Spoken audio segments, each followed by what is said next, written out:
Wait minute ప్రోగ్రామ్ను వీక్షించడానికి ఆన్లైన్కి వచ్చినటువంటి మీకు ప్రభు పేరిట శుభములు కలుగునగాక. ప్రియమైన వారలారా, యేసు ప్రభు వారు ఈ భూమి మీదకి అవతరించినప్పుడు దేవదూతలు గొర్రె కాపరుల దగ్గరకు వచ్చి దేవుని మహిమను వారు తీసుకుని వచ్చిన వారుగా ఆ గొర్రె కాపరులకు కనబడ్డది. Glory to God in the highest అనే పాట పాడుతున్నారు దేవదూతలు. సర్వోన్నతమైన స్థలములలో దేవునికి మహిమ అని. మహిమ మహిమ ద గ్లోరీ. మహిమ అన్నటువంటి మాట ఒరిజినల్ భాషలో చాలాసార్లు చెప్తుంటాను నేను. అంటే డోక్సా అన్నటువంటి గ్రీక్ మాట నుండి వచ్చింది. డోక్సా అంటే ద రేడియన్స్ ఆఫ్ గాడ్, అంటే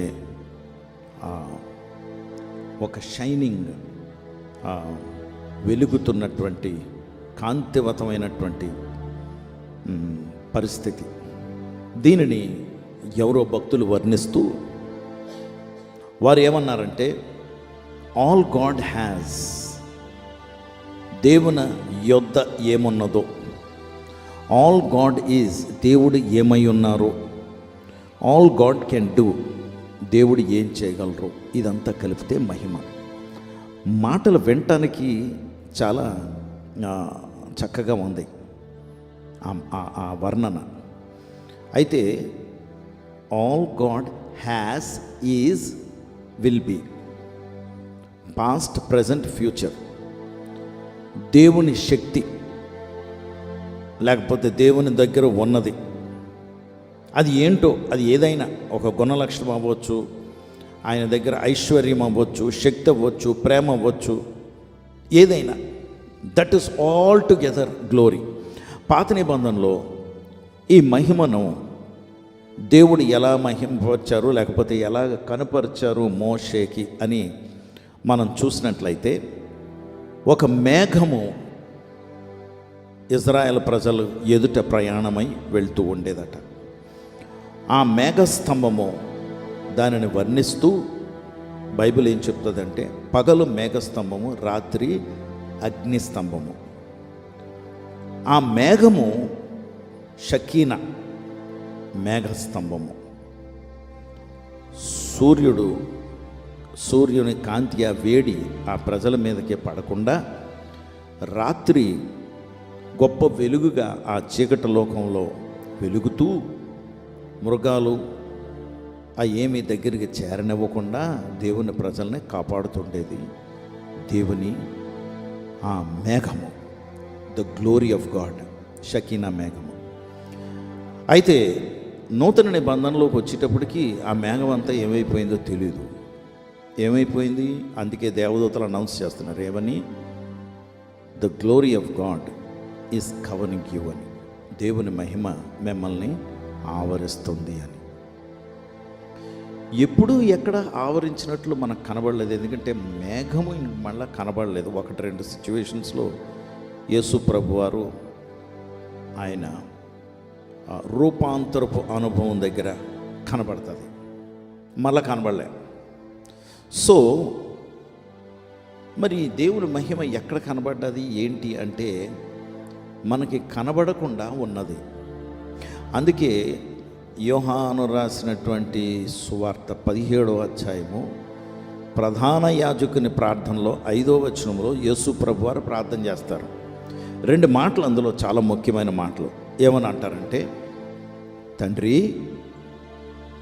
లోకము పుట్టక మునుపు, అంటే even before the foundations of the earth or the world were laid, జగత్ పునాదులు వేయబడక మునుపు నీ యొద్ద నాకు ఏ మహిమ ఉండెనో, అంటే నీ యొద్ద నాకు అప్పుడు ఏ మహిమ ఉండెనో ఆ మహిమతో నన్ను ఇప్పుడు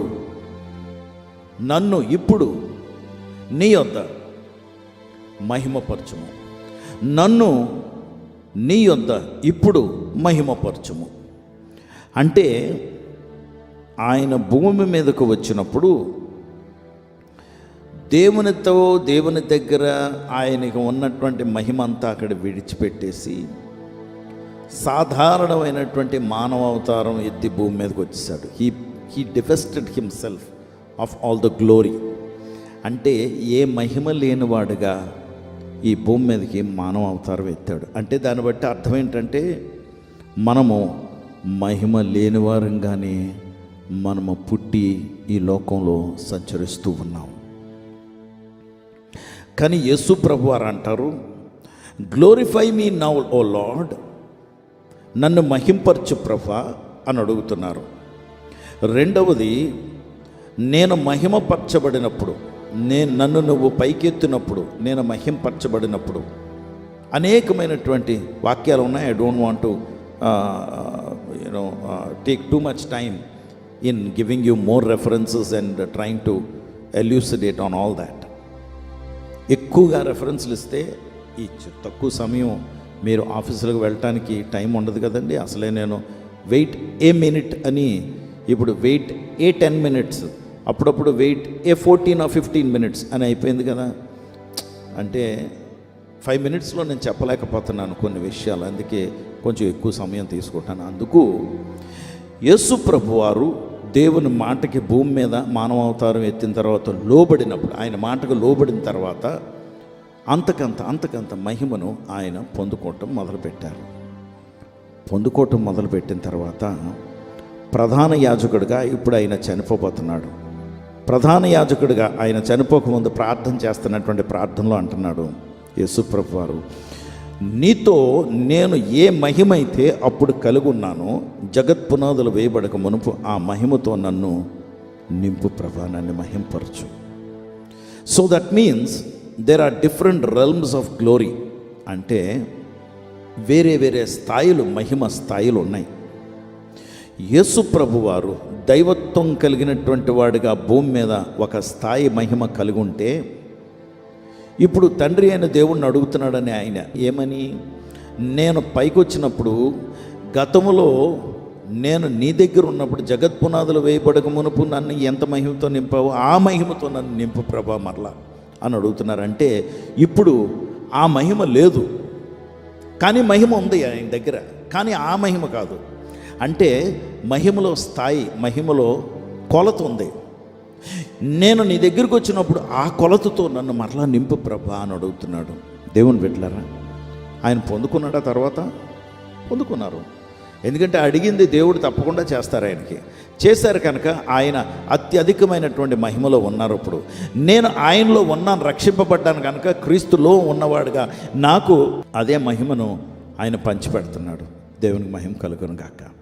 దేవుని బిడ్డలారా, ఆ మహిమ ఇంక్రీజ్ అవ్వాలి, నేను తగ్గాలి. నేను ఎంతగా తగ్గితే ఆయన మహిమ అంతగా అధికమవుతుంది. నీ సంగతి ఏంటి? నువ్వు తగ్గుతావా? ఆయన మహిమ నీ మీద, నీలోని ఇంక్రీజ్ అవ్వటానికి అవకాశం ఇస్తావా? ఒకటే చిట్కా దానికి, నువ్వు తగ్గాలి, ఆయన హెచ్చింపబడతారు. తగ్గుతావా? అందుకే నీ మహిమ తగ్గిపోవాలి, ఆయన మహిమ ఇంక్రీజ్ అవ్వాలి. ఒప్పుకుందామా? అడుగుదామా? పరిశుద్ధుడా ప్రభా, నీకు వందనాలు, స్తోత్రాలు ప్రభా. నేనేం చేయగలను కాదు ప్రభా, నువ్వేం చేయగలవు. నా యొద్ద ఏమున్నదో కాదు ప్రభా, నీ యొద్ద ఏమున్నదో. నేనేమై ఉన్నానో కాదు ప్రభా, నువ్వేమై ఉన్నావో. ఇదంతా నేను కనపరచాలంటే నేను అన్నవాడు చనిపోవాలి, నువ్వు అధికమవ్వాలి, నువ్వు జీవించాలి. అందుకే నాలోకి వచ్చి నీవు జీవించు ప్రభా, నీ బిడ్డల్లో జీవించు ప్రభా. మాలో నువ్వు సంఘంలో జీవిస్తే మేము సంఘముగా ఎత్తబడతాం, సంఘంగా నీ మహిమను మేము కనుపరుస్తాం, అనేక మందిని రాజ్యములోకి తీసుకురాగలుగుతాం. నీ మహిమతో నింపమని యేసు నామములో ప్రార్థించి వేడుకొంచున్నాం తండ్రి. ఆమేన్.